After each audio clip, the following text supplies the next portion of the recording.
అందరికీ నమస్తే అండి. నిన్న జర్నలిస్ట్ అయ్యి ఒక వీడియో చేశాడండి. ప్రభుత్వం ఎన్డీటీవీకి ప్రచార నిమిత్తం అంటే దావోస్ సదస్సు ప్రచార నిమిత్తం 74 లక్షల రూపాయలు కేటాయిస్తే 75 కోట్లు అని చెప్పేసి చదివేశాడు. ఒక వీడియో కూడా చేసేసాడు. 75 కోట్ల రూపాయలు కేటాయించేశారని చెప్తూ కొన్ని నీతులు, కొన్ని సూక్తులు, సంసారం, వ్యభిచారం, నీతులు ఇంకా చాలా చెప్పుకుంటూ వచ్చాడు.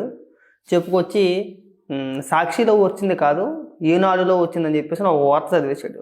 దానికి సంబంధించి ఇవాళ ఉదయం లేచిన కాడి నుంచి 10 మంది నానా రకాలుగా నానా గడ్డి పెడితే వీడియో ప్రైవేట్లో పెట్టి దానికి సంబంధించిన ఒక వీడియో రిలీజ్ చేశాడు. మళ్ళీ క్షమాపణ కోరుతూ ఒకసారి ఏమని మాట్లాడుతున్నాడు వినిపిస్తా, ఒకసారి వినండి. తప్పుని తప్పని చెప్పాలి, ఒప్పుని ఉప్పు అనే చెప్పాలి. తప్పు నేను చేసిన తప్పని ఒప్పుకోవడం అన్నటువంటిది నాకు అలవాటు. అబ్బా, ఎన్డీటీవీకి ఏదైతే దావోస్ కి వెళ్తున్నటువంటి సందర్భంగా అక్కడ జరిగేదాన్ని హైప్ ఇచ్చేందుకోసం అని చెప్పి ఇంగ్లీష్ ఛానల్ అయినటువంటి ఎన్డీటీవీలో ప్రచారం నిమిత్తం ఇచ్చినటువంటి జీవో 74 కోట్ల రూపాయలని పొరపాటున నేను చెప్పడం జరిగింది. అది ఖచ్చితంగా పొరపాటు, క్షమించాలి. పొరపాటు కాదు అది, అదేం పొరపాటు ఏం కాదు. నీ మాటలో నేను మళ్ళీ వినిపిస్తా. ఆ వీడియో నా దగ్గర ఉంది. అంటే నువ్వు ప్రైవేట్లో పెట్టావో డిలీట్ చేసావో తెలియదు, కానీ ఒకవేళ నువ్వు డిలీట్ చేసినా ప్రైవేట్లో పెట్టినా ఆ వీడియో నేను డౌన్లోడ్ చేసి పెట్టా. నీకు ఒకసారి మళ్ళీ వినిపిస్తా. వినిపించిన తర్వాత నువ్వు కావాలని చేసావా, పొరపాటున అవగాహన లేక చేసావా అనేది ఈ వీడియోలో ఖచ్చితంగా తెలియజేద్దాం. మాట్లాడు. 74 లక్షల రూపాయలు 74 లక్షల రూపాయలు మాత్రమే ఇస్తున్నామని ప్రభుత్వం ప్రకటించి ఫ్యాక్ట్ చెక్ ద్వారా ఖచ్చితంగా అది అంకె చూశాను నేను. బట్ సాధారణంగా ప్రభుత్వానికి కోట్లలో ఉంటుంది అనేటటువంటి రూట్ లోనే ఉంది. అలా ఎలా ఉంటది అంటే ప్రభుత్వం ఏ జీవో జారీ చేసినా సరే కోట్లలో ఉంటుందా? జగన్మోహన్ రెడ్డి అలా అలవాటు చేసేసాడు అంతే. అంటే గత ప్రభుత్వంలో జగన్మోహన్ రెడ్డి ఏ జీవో రిలీజ్ చేసినా అంకె కోట్లలో ఉండేది. అది సాక్షికి కట్టబెట్టినా ఇంకా ఎవరికైనా కట్టబెట్టినా సరే అంకె మాత్రం కోట్లలో ఉండేది. ఇంకా అదే భ్రమలో ఉన్నాడు. చదవద్దు నువ్వు ఆ వీడియోలో చెప్పింది ఏంటి? నువ్వు జీవో ఆధారంగా మాట్లాడేవా, ఈనాడులో వచ్చిన వార్త అని చెప్పేసి పర్టికులర్గా మెన్షన్ చేసి మరీ మాట్లాడావు కదా. ఆ వీడియో వినిపించినా అది కూడా వినిపిస్తా. కంగారు పడి మాకు అప్పుడే అయిపోయింది అనుకుంటున్నావా? పూర్తిగా జీవో చదవకపోవడం పొరపాటునాది. ఆ విషయంలో పొరపాటు అయింది అంగీకరిస్తున్నాను. ఒక్క నిమిషం ఆకు. నువ్వు మన మాట్లాడావు కదా, నిన్న మాట్లాడావు కదా వీడియో, ఆ వీడియో కూడా వినిపిస్తా. ఒకసారి విని తరించు, తర్వాత మాట్లాడతాం. దా. మనం చేస్తే శృంగారం, ఎదురోళ్ళు చేస్తే విచారం. ఆంధ్రప్రదేశ్ మీడియాలో స్పెషల్ అదే. తెలిసి తెలియక కాదు, తెలిసి మరి పక్కదోవ పట్టించేటటువంటి వార్తలు రాస్తారు. మనకి నచ్చిన వాడు అధికారంలో ఉంటే పెద్ద పెద్ద ఇష్యూస్ కూడా చాలా డౌన్ ప్లే చేస్తారు. మనకి నచ్చని వాడు ఉంటే చిన్న చిన్న సంఘటనలు కూడా ఎగ్జాగరేట్ చేసి రాస్తుంటారు. ఇప్పుడు మరి ఏదో సొల్లంతా ఎందుకు చెప్పుకోవచ్చు అంటే నువ్వు చేసే వీడియోలు ఏ ఆధారం లేకుండా బేస్లెస్గా చేస్తావనే కదా అర్థం. అవునా? ముందు వెనక ఆలోచించుకుంటా నీకు ఎవడో వాట్సాప్లో మెసేజ్ పంపిస్తే దాన్ని వార్తగా చదివి వినిపించేస్తావు అనే కదా అర్థం.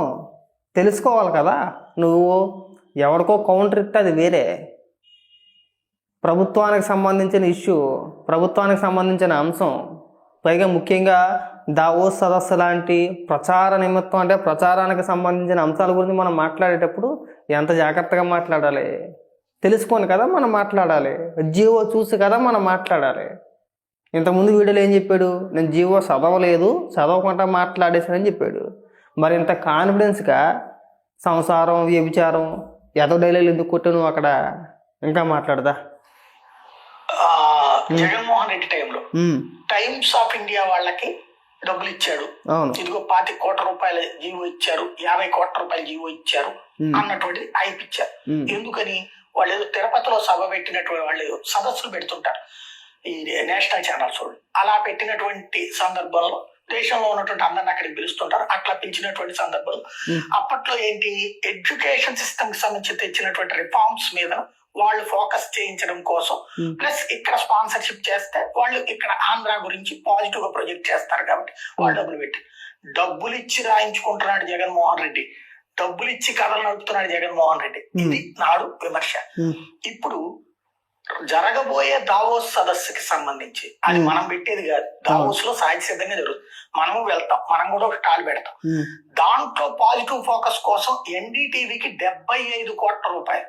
ఇదేదో సాక్షి వాడు రాయలా, ఈనాడు రాసినటువంటి వార్త AP growth story in Davos అనే విధంగా కవర్ చేయడానికి 74 మరి ఎందాక క్షమాపణ చెప్పు.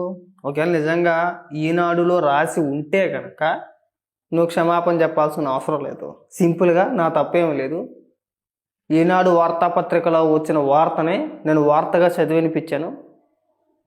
సొంతంగా ఒక నాలుగు డైలాగులు నాకు వచ్చి అదో డైలాగులు ఆ వీడియో ముందు నేను కొట్టేశాను. వ్యభిచారం, సంసారం, జర్నలిజం, విలువలు, విశ్వసనీయత అని చెప్పేసి నాకు సంబంధం లేదని చెప్తే అయిపోయేదానికి క్షమాపణ ఎందుకు చెప్పావు నువ్వు? ఈనాడులో ఆ వార్త రాలేదు కదా, వచ్చిందా? ఈనాడులో ఆ వార్త రాకుండా, జీవో సరిగ్గా చదవకుండా, జీవో చూడకుండా ఒక కళ్ళజోడు ఒకటి పెట్టేసుకొని వార్త కింద చదివేసేయండి. జర్నలిస్టు కదా, సుదీర్ఘ కాలం పాటు జర్నలిస్ట్గా ఉన్నావు కదా, దశాబ్దాల కాలం పాటు ఉన్నావు కదా, అనేక టీవీ ఛానల్స్లో నువ్వు పనిచేసావు కదా. ఏ టీవీ ఛానల్కైనా సరే ఒక రాష్ట్ర ప్రభుత్వం 75 కోట్ల రూపాయలు ఖర్చు పెట్టుద్దా, కేటాయించుద్దా? బుర్ర ఏమైనా పని చేస్తున్నా నీకు? 1 కాదు 2 కాదు 75 కోట్ల రూపాయలు ఏ రాష్ట్ర ప్రభుత్వం అయినా సరే ఖర్చు పెట్టుద్దా ఒక ప్రోగ్రామ్కి? అంటే దావోస్ వెళ్తే, ఏ రాష్ట్ర ప్రభుత్వం అయినా సరే దావోస్ వెళ్తే దానికి సంబంధిత ప్రచార నిమిత్తం కొరకు 75 కోట్ల రూపాయలు ఏ ప్రభుత్వం అయినా ఖర్చు పెట్టిందా ఇప్పటి వరకు కూడా? ఈయన బుర్రను మాట్లాడేవా? మరి ఇంత సొల్లు ఉపన్యాసాలు ఎందుకు చెప్పుకొచ్చేవయ్యా? పైగా ఇంగ్లీష్ పత్రికలకు ఎందుకు కేటాయించాలి? ఇక్కడ జర్నలిజం, జర్నలిస్టు, మీడియా సిగ్గుపడాలి. అది కూడా నువ్వే. అంటే జర్నలిస్ట్ ఏమనుకున్నాడంటే, మనం ఏది మాట్లాడినా ఎక్కువగా వైసీపీ నాయకులు, కార్యకర్తలు, వైసీపీ అభిమానులే చూస్తారులే, తెలుగుదేశం కార్యకర్తలు అయితే పట్టించుకోరు. మనం ఏది మాట్లాడినా చెల్లుబాటు అయిపోద్ది, మనం మాట్లాడేయచ్చులే, విషం చిమ్మేయచ్చులే అని చెప్పేసి మాట్లాడేసాడు. కౌంటర్ గట్టిగా పడేటప్పుడు దొరికేసాడు. దొరికిన తర్వాత అనవసరంగా మనం చిక్కుల్లో ఇరుక్కుంటామేమో, ఏదో కేసులో లోపలేస్తారేమో భయపడి క్షమాపణ చెప్పేశాడు. తప్పు అయిపోయింది, నేను జీవో సరిగ్గా చదవలేదు, అంటే ప్రభుత్వం ఏ జీవో జారీ చేసినా కోట్లలోనే ఉంటుంది కదా అని భ్రమపడ్డాను. జర్నలిస్ట్ నువ్వు మరి ఏ ఆధారంగా వీడియో చేసేవు? మరి అంత ఏదో ఉపన్యాసం ఎందుకు చెప్పుకోవచ్చు నువ్వు ఆ వీడియోలో? అంటే మనం ఏదైనా ఒక వీడియో చేసామంటే ఖచ్చితంగా ఆధారాలతో కదా చేయాల్సింది.